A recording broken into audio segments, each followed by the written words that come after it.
when you're chasing somebody, there's a good chance that if you haven't practiced this in training, that your dog has no idea how to sprint next to you in a heel. And this is what we always talk about. Like the difference between a mediocre handler and a really good handler is you're paying attention to all these little details. Welcome to Police Canine Radio. I'm Gregg Tawney. With me, Rich Hartman. Rich, what's going on? Dude, watch this.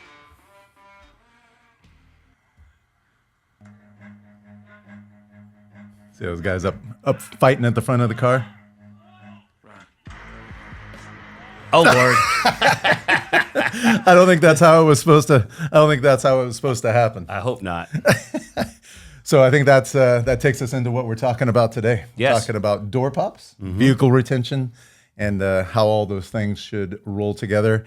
And we're going to throw ourselves under the bus a couple times about always do. how door pops were when we started. I think you had the on shirt. Your Model A? You had the Did they have 4 doors on the Model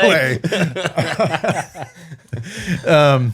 It's funny that's the first car that came to your mind. Was that? Did you get that with your license? You're all ready to go. Your first car was a dinosaur. That's how it's going to go today. Hey, let's just have a truce on the whole age thing. All right. We've been beating each other up even before the podcast. Oh, man. And I have to keep things civil because if I expect to get 50% off my meal at Denny's with Gregg later, I got to be nice to him. All right. Let's talk business. Into the real stuff.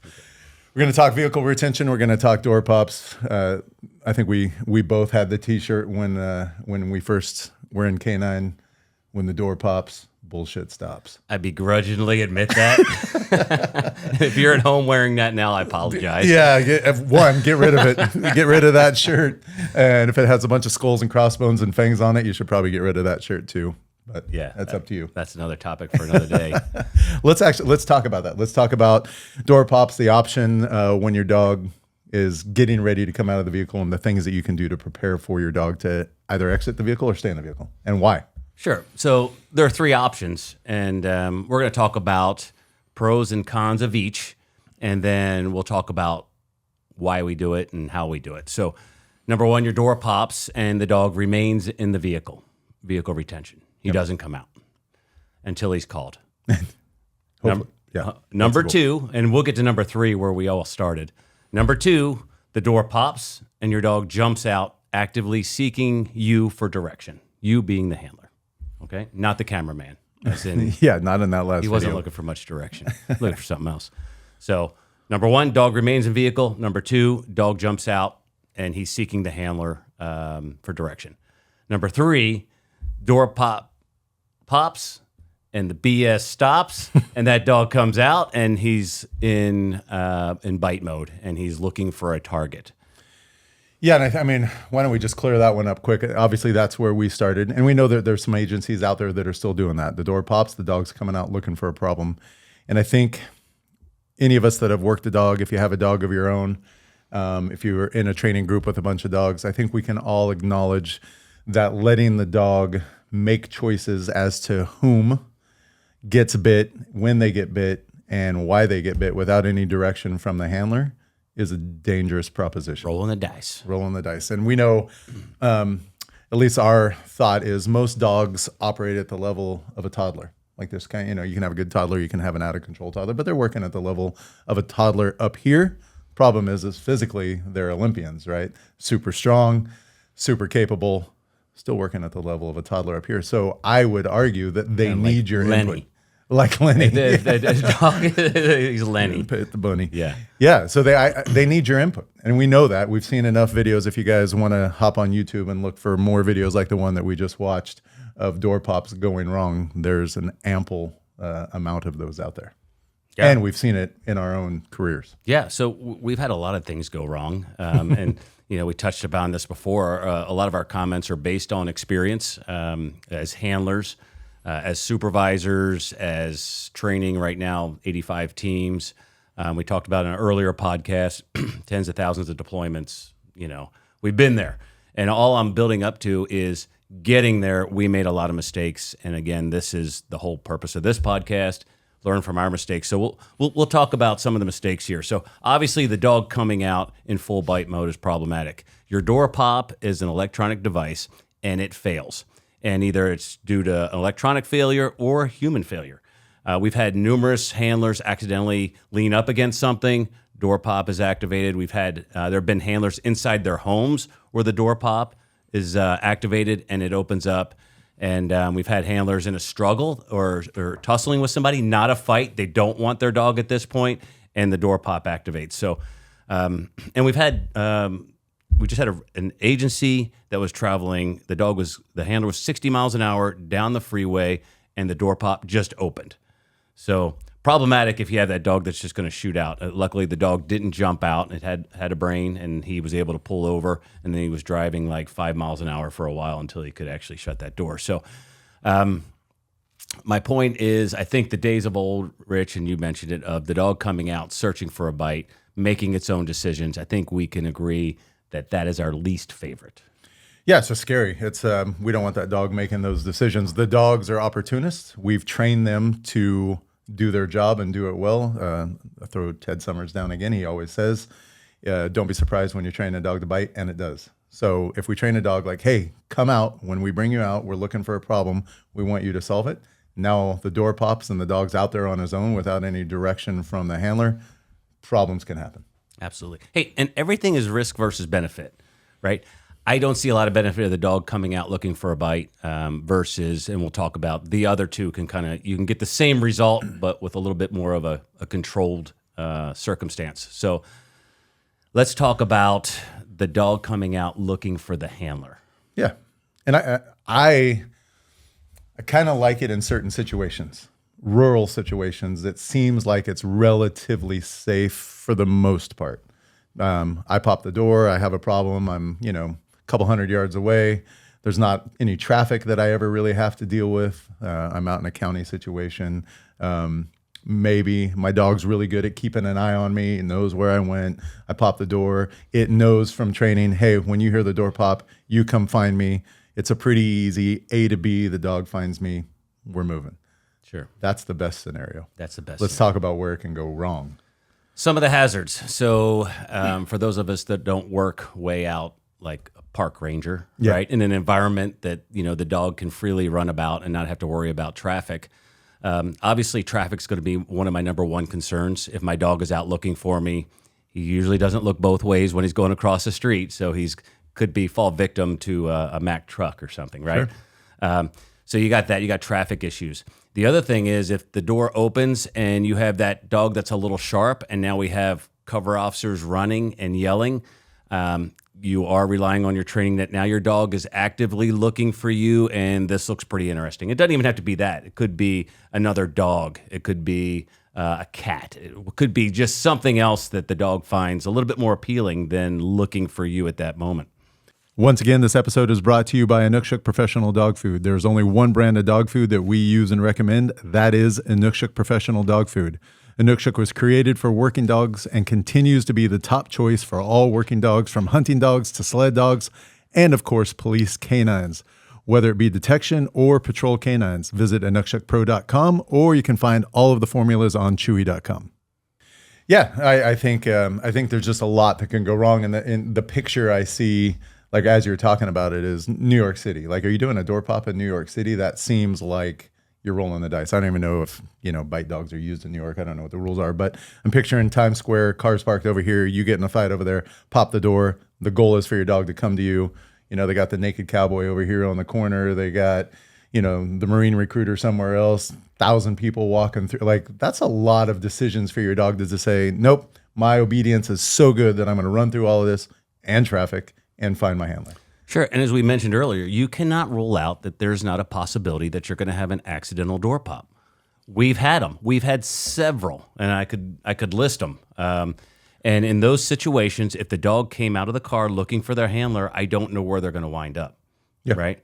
So, what if you're in a house? What if you're in a house taking a report and something happens, your door pop, and where's the dog going? Sure. And how long is it going to look for you before it says, meh, I'm just going to do some stuff that I've learned in the past at training?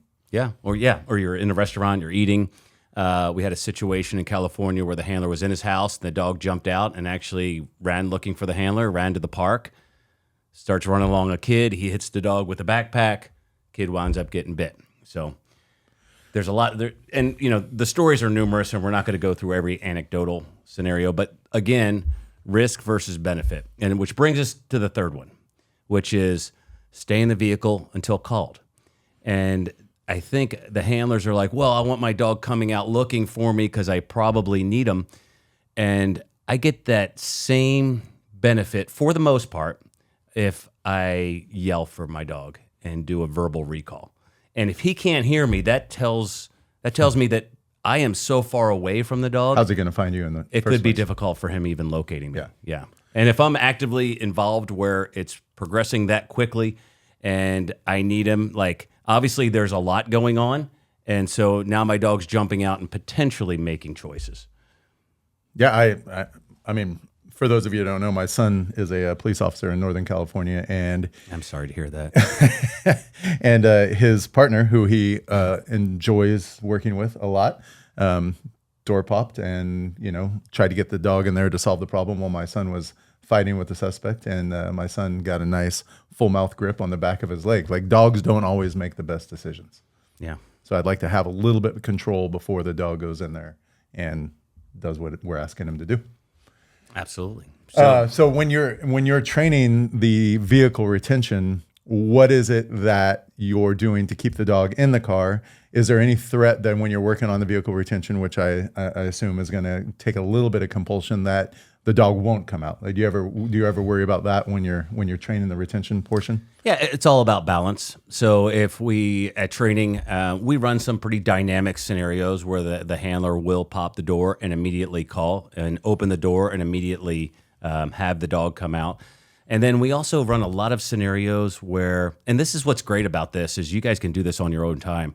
We have handlers hit the door, pop, door opens, and they're close by, and they correct the dog, and the dog must remain in the vehicle.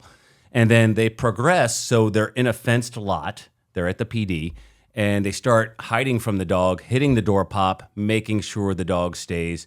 And then when the dog does, they walk up, and then something we rarely do, or handlers rarely do, is they walk up and they mark it, and then they actually play toy with the dog inside the car. Yeah. So we're working some positive reinforcement, because otherwise we almost say it's like hot lava. When the dog jumps out on his own, he gets a touch with the e-collar, and then we tell him to load. Timing's crucial on that so that they understand the reason for the correction. But then we want to say, hey, you're doing the right thing. Hey, here's a toy, for staying in the vehicle. And then you can play this out for as long as you want. And again, we've had numerous occasions where the dog is left in the car, the door pops open. We've had handlers put a dog in a car, shut the door, and forget that the other door was open. Yep. And we had one at a quinceañera. Oh, a quinceañera. Quinceañera. God dang it, I got it. A 15th birthday party. Thank you. At 15, and there was a fight going on, all kinds of things. This dog was not social. The officer did that, came back to his car 5 minutes later, dog still sitting in the car, and that was a nasty critter. Like, that's not the dog you want running loose in one of these things. So he would have heard the screams and been like, what's going on over there? Oh my gosh, whose dog is that? Wait, it's mine, right? So we're going to show videos 1 through 3 right now. And that's just us at training, and it's just a regular training, and kind of showing the kind of control that we demand of our dogs inside the car with the door popping, and then handlers recalling past a decoy, and then the command of car or auto or load, whatever command you're using. We want it that strong where he will then run past another decoy and jump in the car.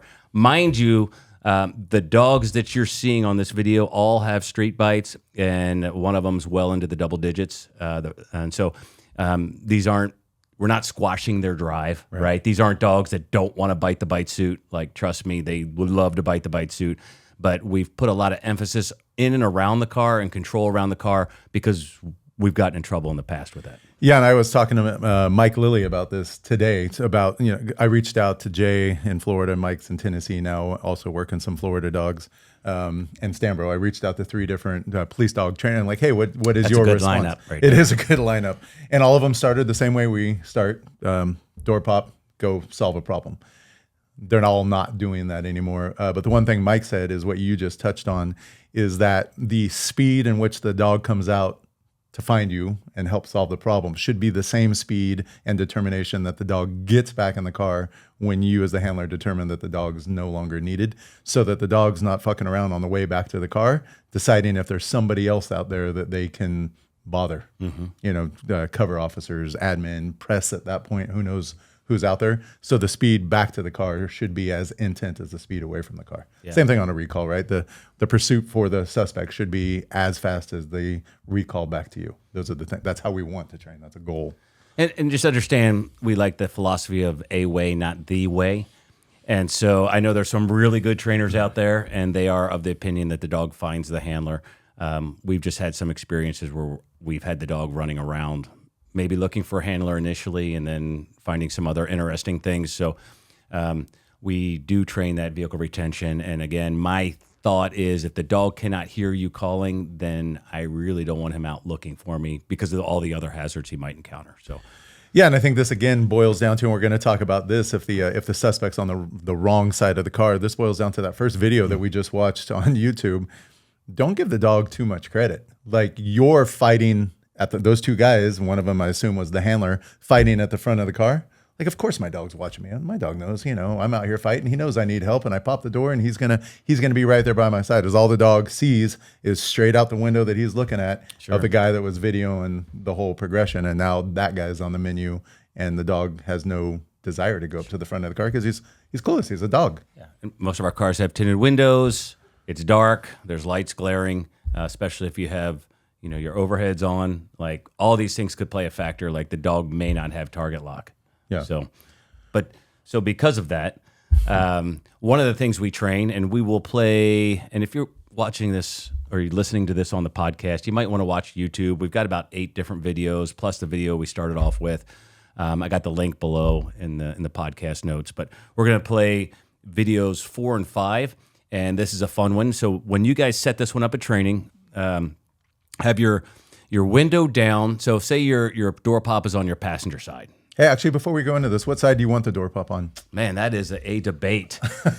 And so I'm fine with it being on the passenger side, because then if I'm on the driver's side, I'm opening it, and then on the passenger side, supposedly, depending on how you park, and that would be opening to the sidewalk and not to traffic. Where you're typically going to be dealing with somebody. Rarely are you dealing with somebody in traffic. Yeah, I guess. But that means you have to park correctly. And that's the key. And like, at the end of the day, I don't really care what side it is on. But when I go to calls, I am aligning my vehicle and parking it such that if I do need to door pop and call, that the dog's going to come out in the safest avenue if possible and not on the traffic side. Yeah, that makes sense. In this scenario, you're gonna contact the suspect on the opposite side of the vehicle of your door pop and have the window down, and be right up on that other side and start a tussle. And then when you hit the door pop, so if my door pop is on my passenger side, I'm contacting the suspect on my driver's side. Window is down on the driver's side so the dog can get almost transfixed, right? Getting excited, you're starting to raise your voice. Now there's a tussle, now there's a fight. You hit your door pop, you call them to you, or have the dog find you. And as the dog comes around the corner, well, first, number one, they're looking this way. They've got to make the decision to do a 180, jump out of the car, and then come around the car. My advice, if you're going to do this, don't be right up against the car, because there could be some handlers accidentally grabbed in this situation. Because as the dog makes that turn, if you're only 3 feet from them, like some dogs are already launching with mouth open, and now we're moving around, right? So now we accidentally place our arm in the dog's mouth. That's not a good day. What do you do if your dog gets stuck at that window? Because as we know, let's throw most of the mouths under the bus, right? Fights happening on the driver's side, mouths faces against the window. Like, I'm going to help you. Just let me in the fight. You door pop. The dog is clueless that the door has ever popped because it's right there next to you, ready to come out. Sure. What do you do if the dog gets stuck in the wrong place? Well, like everything in dog training, let's break this. Let's back it up, and let's do it outside of bite work, right? And let's start shaping it. So I'd get in front of my vehicle, door pops, I recall my dog. I put him back in the car. Now I move over to my driver's door pop, recall, dog comes around, and then I get to the other side. So basically just teaching him how to do a 180, come out that door, and then come find me. Are you saying it's easier to train a dog when it's a little bit out of drive? It's a novel concept, but yes. Yeah, it's and we've seen it. We've seen dogs get stuck there. And in training, we can laugh at it, right? But when you need your dog, if you haven't taken the time to teach your dog to go from the door pop side to the opposite side, that's going to be a big problem. Yeah. You know, you need your dog. It's pushed up against the window. The door's open. No help. No help. Why have a door pop? He's upset. Yeah. He can't figure it out. Right. Hey, we'd like to welcome our new sponsor and old friend, Blackjack's Leather. Blackjack's is the true definition of a mom and pop shop. They're out in Illinois. Richard, the owner, is somebody that we work extensively with. They make leather leashes, leather collars, biothane. We get a ton of biothane from them. Biothane 3 foot, 6 foot, 20 foot, 30 foot leashes. All kinds of colors. I know everybody that's listening to the podcast is into the tactical with the greens and the coyotes and the blacks. But if you have a pet dog at home and you want your dog to be a little flashy, we love their long line biothane leashes. There's blues, there's pinks, there's oranges, yellows, all kinds of colors. Add a little flash to your program. And they really care about canine handlers. They're big on making sure that the equipment that they sell is safe for the dog and safe for the handler, and exactly what you're asking for. Blackjack's Leather, thanks for joining us. We appreciate you. What about sliders? You have like the middle. I mean, it's hard to be a really good TikTok cop with a dog. How do they get their pup cup? Yeah. If you don't have your slider open, how are they going to get their goddamn pup cup? You can't share your, with the whipped cream. You can't pet your buddy. You can't get those good selfies if that slider is not open. What's your thought on sliders? So it's a love-hate. Full disclosure, I used to drive with my slider to and from work, right? And so, again, we're not preaching from this high mountain of we've done everything right and you guys don't. However, I ran the risk, and there were times where my dog wound up in the front seat because I wind up going out with somebody or something pretty quickly, and I don't all the way shut it. So you run that risk. And again, let's talk risk versus benefit. So there are several videos on YouTube of dogs getting out through the middle slider. We've had it. Our officers where the handler opens the door, he starts yelling at the suspect, and the dog just basically runs right over top of him and deploys himself. So it's, again, if you want to play it safe, which that's what we're going to preach, just keep that damn thing shut. Yeah, I throw myself under the bus, and I won't give the full story because it's ridiculous. It's still a statute of limitations. You could still be charged. But I was out dealing with a suspect who I'd already apprehended, handcuffed. Next thing I know, I see a dog running loose, run up to us. Hey, was it that second where you're like, that's a good-looking dog? Well, I was like, whose fucking dog is out here? That's odd. Yeah. And then it was, hey, get back. And didn't make contact. Nobody got bit. But it was really, really close.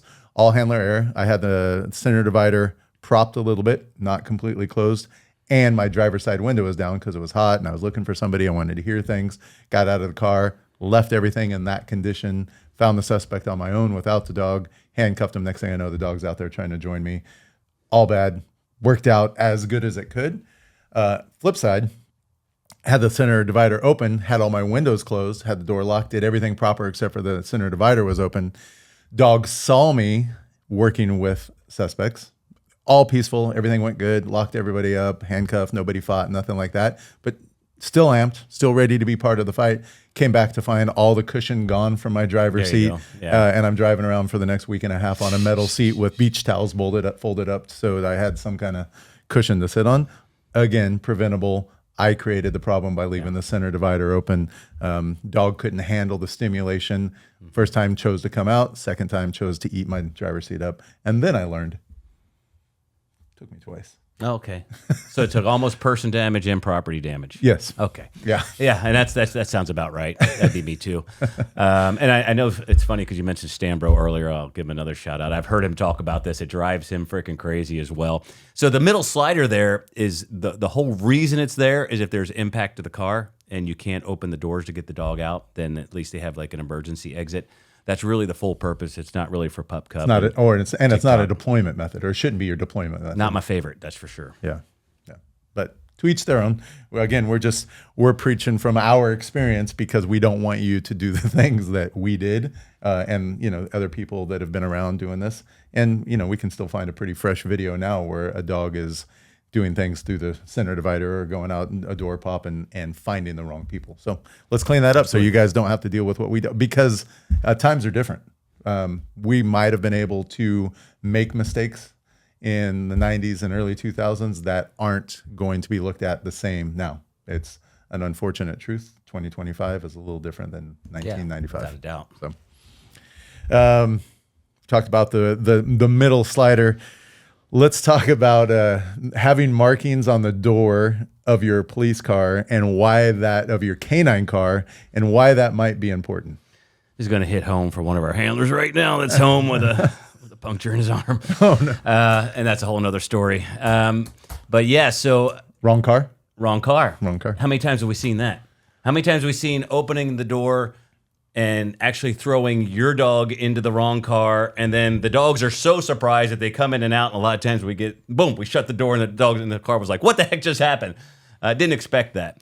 And so, yeah, I mean, our cars look identical except for usually a little unit number that's either at the front or the back. Something that we did, and I know a lot of guys don't like this or agencies didn't do it, but we put the dog's name in the corner. It's a friendly PR thing. We never had it be an issue where the suspect is yelling our dog's name and the dog didn't bite or anything like that. Maybe somebody's had that experience. We never did.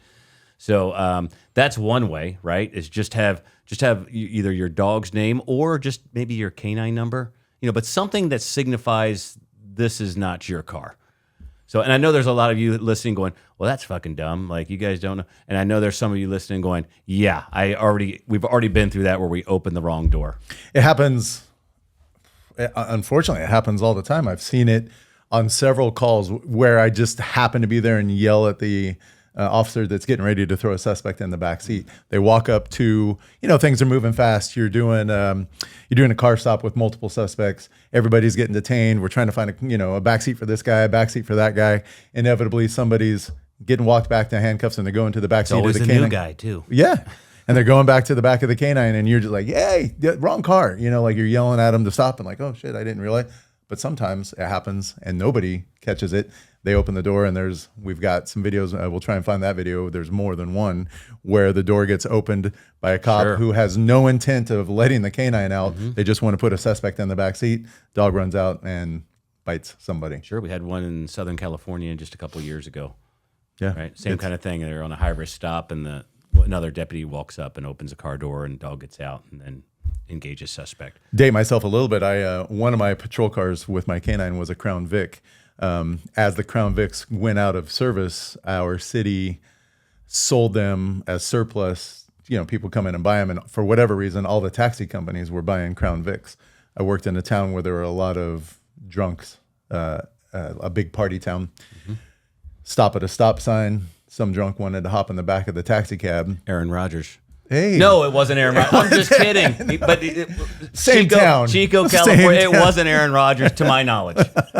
So a drunk goes to open the back door because they want to get a taxi ride home. Looks like the taxi that they got a ride at home in the weekend before, and they're trying to get in the back seat of the police car, and it is well marked. So better to be safe than sorry. I don't want anybody opening that back door where my canine's at. Keep it locked. Have it well marked. Then I guess if anything bad does happen, at least you've covered all your bases. Well, like you said, keep it locked. That you could do that at training as well. I mean, if it's locked, then nobody can put anybody or anything or another dog into your car. So easier said than done to be, 100% on that. But yeah, a lot of cars look the same. Yeah.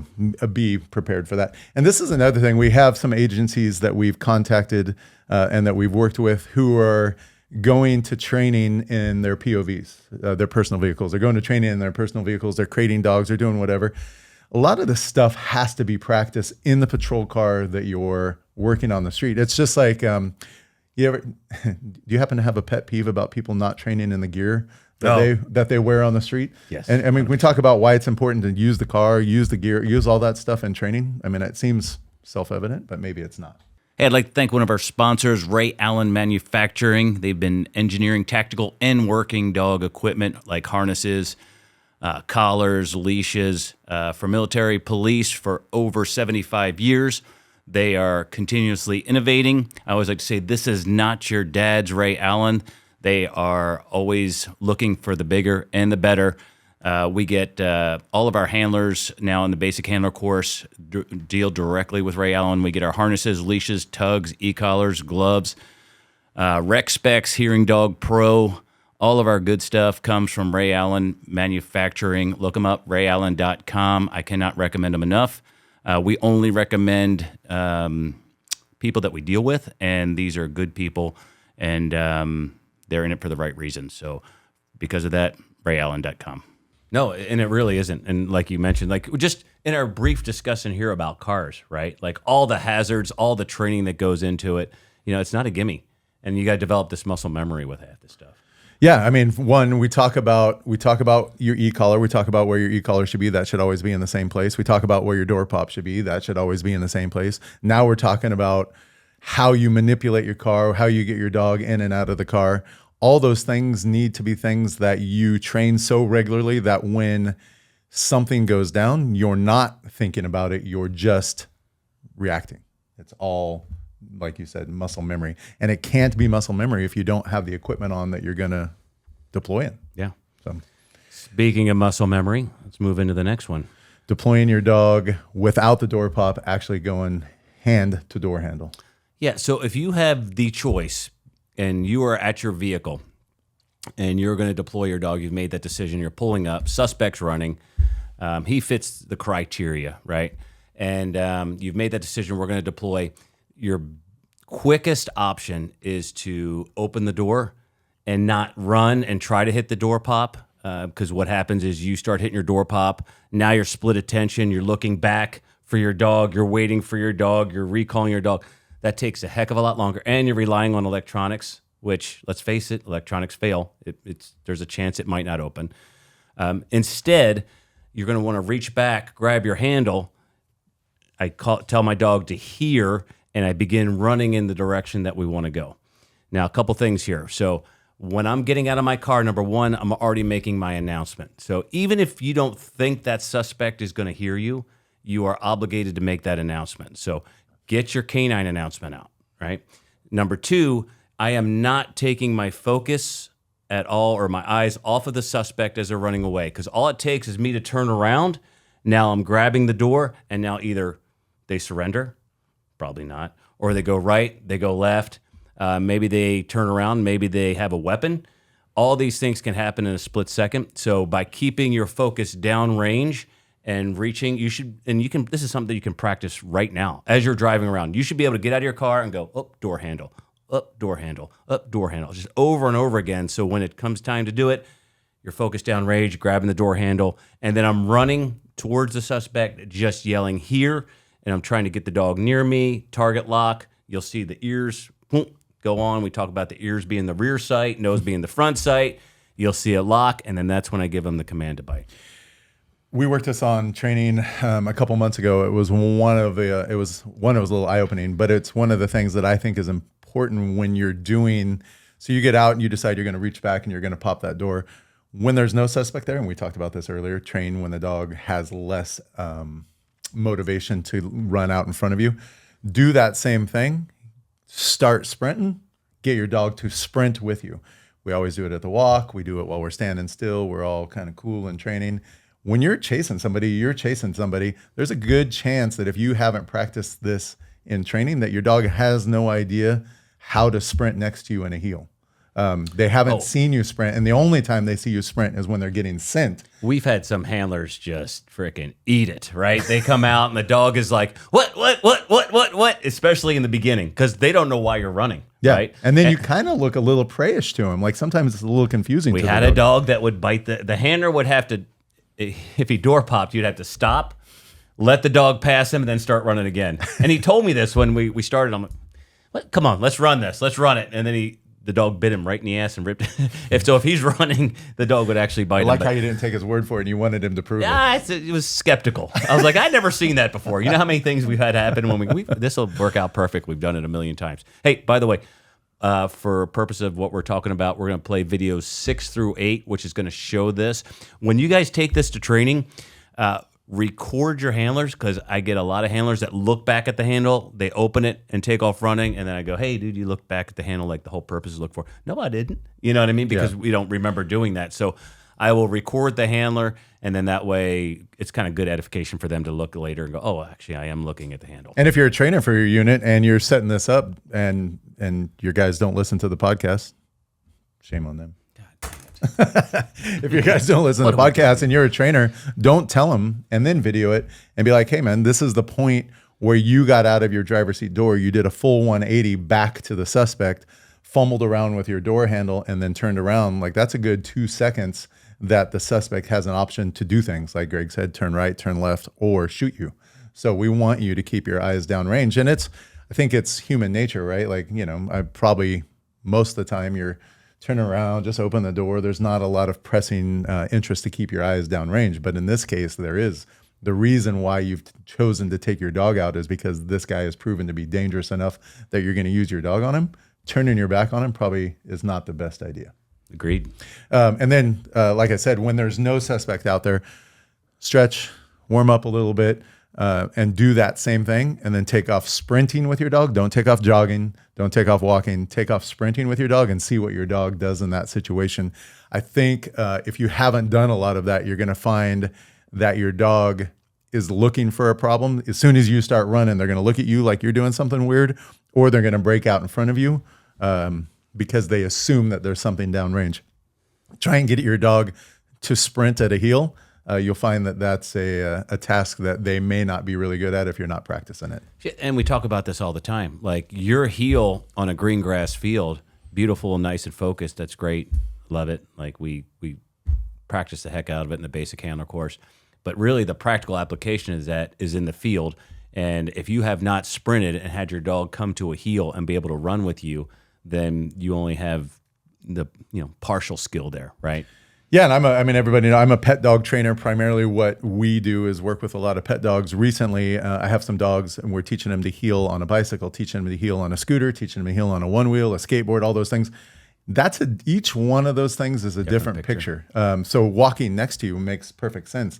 Now I get on something that has wheels. They're like, hey, what is that? I go on something that's going 20 miles an hour versus something that's going 10 miles an hour. All those things change the dog's mind. Every time we bump up the speed, the dog wants to forage. So if we sprint, if we ride the bike fast, if we're on the scooter, any of those things, and we bump up the speed, the dog's mindset is like, oh shit, we're picking up speed, we better go. I think it kind of pushes their prey drive, because now they're moving at a sprint. Why else would we move at a sprint? Either we're being chased or we're chasing to something. That's the only time we sprint. And then they're like, see you, boss. I'm off to do whatever it is you think I'm supposed to do. Sure. So it's... or they zigzag in front of you, all excited. Or they zigzag. What's going on? I've never seen this before. Yeah. So work on it. And obviously when that sprinting goes to shit, start back, jog, move a little faster, then go into sprint. Because I think if you haven't done it, you're going to see that this whole sprinting at the heel thing is easier said than done. Yeah.